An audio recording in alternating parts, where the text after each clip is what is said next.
Hello everyone and welcome back to BarberEDU, presented by BarberSaveClub.com, your store for the latest and greatest professional barbering tools. Use what the pros use and sign up for a monthly subscription of razors, clipper spray, and neck strips, so you never have to worry about running out of supplies again.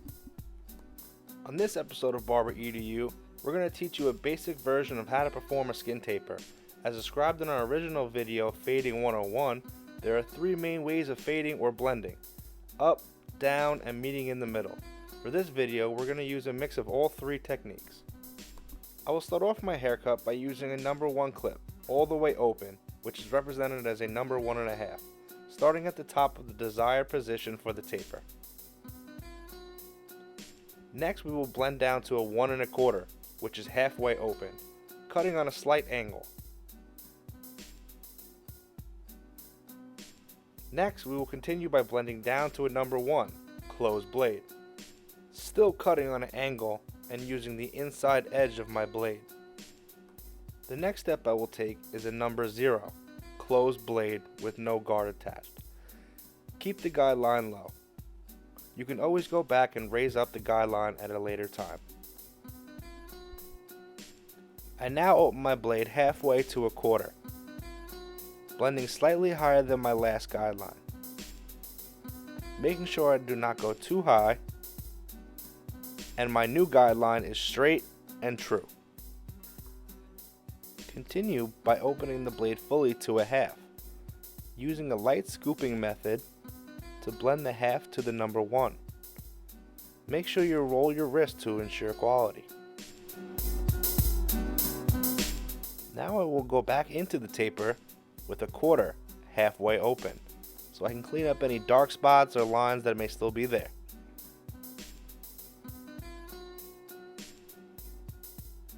It's very important to utilize the corner of your blade to get into any small areas and help blend dark spots or lines, a little trick of the trade.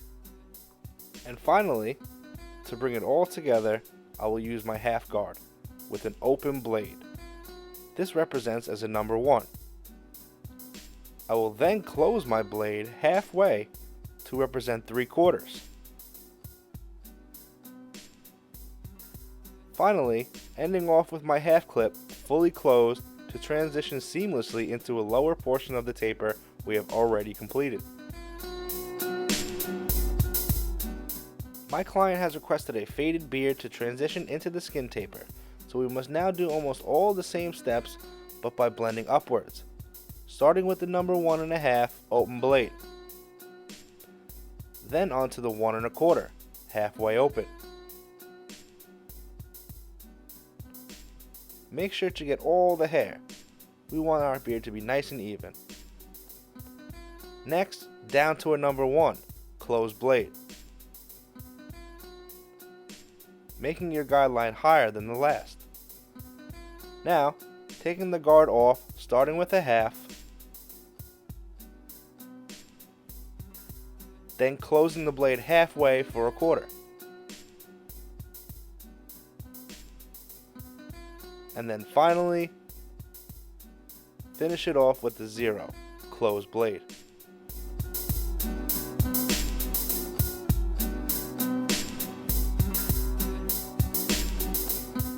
Using your T-edger upside down, bring the taper from a 0 to skin, and finish it off by using a shaver to bring it from skin to bald. Make sure not to go too high into your guidelines to ensure that you don't ruin your already completed taper. Blending is an art form, and it will take many hours to master this craft. Remember to always be patient and don't be afraid to go back into a haircut and adjust any dark spots or lines. We as barbers are always chasing perfections. Mediocrity is not an option. Throughout your career, you're going to meet people who tell you this is wrong, that is wrong, do it this way, not that way. But it's art. There is no wrong or right way to cut hair. There's only good techniques and bad techniques. You have to find what works for you. Sometimes what I say or my technique won't work for you. Maybe you only use a little part. Maybe you use the entire technique. That's up to you. The best piece of advice I can give you is to never stop learning. You want to diversify your skill set.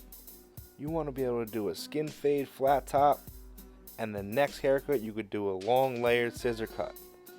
Being diversified will increase your income and your tips. Some advanced haircuts are very time consuming and can take up a lot of your time, and everybody knows time is money. So it's very crucial to have a plan of attack and a strategy to go about your haircut. Although this part is fast forward, you can notice how I take very small strokes. Sometimes I actually go back onto the same part. Almost looks like I'm not doing anything. But I learned throughout my career that it's better to be safe than sorry. Hair has to grow back, you can't put it back. So by going too high into your taper, you might have to redo your whole haircut. You will notice that barbering is trial and error. Sometimes you take off a little bit, go back and take off a little bit more. Better to be safe than sorry. Once all of the tapers are completed, it is now onto the edge up or shape up. It is very important to keep the lines as natural as possible, but still maintaining a sharp line. I start at the neck, then I go around the ear, and onto the back side of the beard. Very important to keep the natural shape of the beard. You don't want to go too deep. Make sure to go back and clean up any loose hairs on the client's neck. Next, I will do the bottom beard line. Some people like their line low, medium, or high. It's strictly preference. My client likes his a little bit higher at the jawline. Starting in the middle and then moving left. After making your bottom line, make sure to go back and clean up any lower neck hair. Flip your T-edger around and be very delicate. This is a very irritable spot and a sensitive spot. You can hurt your client very much if you apply too much pressure.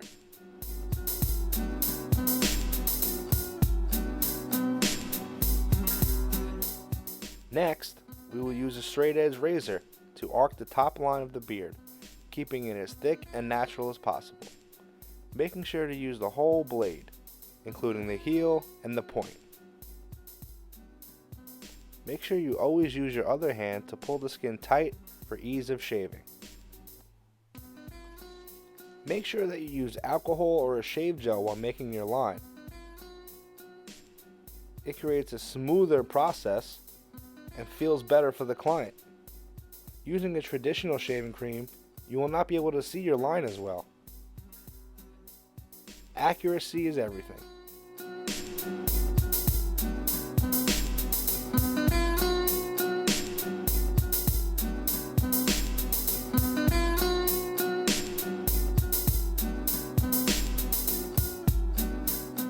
Finish off by using a shaver on the bottom of his neck.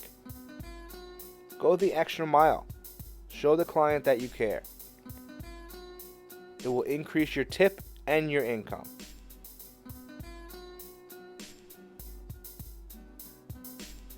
Finish off with an old school hot lather shave in the back of his neck for good measure. Give him that nostalgic barbershop feel. When you're done, don't forget to spray any shaved areas with astringent or alcohol to keep the area clean from infection or disease. A clean barber is a good barber, and clients will notice this. This concludes our video. Thank you for watching BarberEDU. My name is Balanzi, and I'm happy to help you further your skill set and make things simple. Don't forget to like, comment, and subscribe. And this video is now sponsored by BarberSaveClub.com. Use what the pros use. Sign up now and get a subscription for monthly packs of razors, neck strips, and clipper spray. It's very important to stay on top of your supplies. I hope you enjoyed our video. Till next time.